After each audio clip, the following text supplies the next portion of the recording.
प्रश्न दिए है। अब कैसे डॉलर नीचे गिरेगा, आइए जानते हैं। दुनिया के केंद्रीय बैंकों के पास सोने का भंडार करीब $4 ट्रिलियन तक पहुंच गया है। सोना यूरो को पीछे छोड़ते हुए अमेरिकी डॉलर के बाद दूसरा सबसे बड़ा अंतर्राष्ट्रीय रिजर्व एसेट भी बन गया है।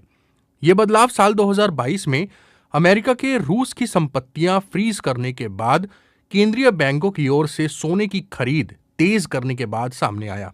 लगातार 3 सालों तक केंद्रीय बैंकों ने हर साल 1000 टन से ज्यादा सोना खरीदा। ऊंची कीमतों के बावजूद सितंबर 2025 तक इसमें 634 टन और जुड़ गया। आज पहली खबर में ये जानने की कोशिश करेंगे कि आखिर क्यों केंद्रीय बैंक सोने की खरीद बढ़ा रहे हैं और चीन इसमें कैसे अपने कदम आगे बढ़ा रहा है।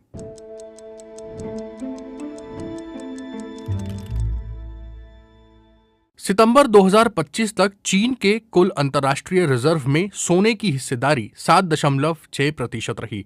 रूस के कुछ इंटरनेशनल रिजर्व में सोने का हिस्सा 41.3% रहा, जबकि भारत का 13.57% रहा।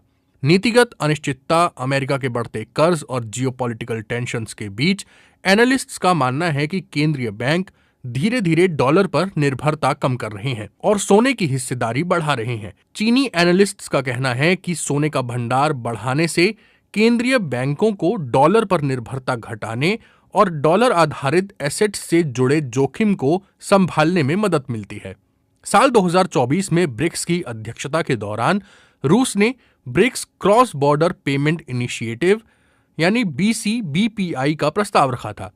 ये प्रस्ताव सदस्य देशों को अपनी करेंसी में व्यापार की सुविधा देने और अमेरिकी डॉलर आधारित वित्तीय प्रणाली पर निर्भरता घटाने के मकसद से तैयार की गई है।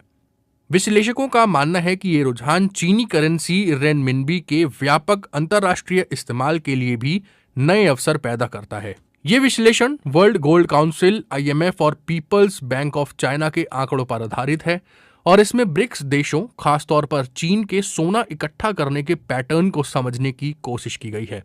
इसमें यह भी विश्लेषण किया गया है कि सोने के भंडारण ने रेनमिनबी के व्यापक अंतर्राष्ट्रीय इस्तेमाल के लिए कैसे नए अवसर पैदा किए हैं। ब्रिक्स देशों, खासकर दुनिया के 2 सबसे बड़े उत्पादक चीन और रूस का सोने के भंडार बढ़ाना कोई नई बात नहीं है। दोनों देशों ने साल 2008 के वैश्विक वित्तीय संकट के बाद अपने सोने के भंडार को बढ़ाना शुरू किया था।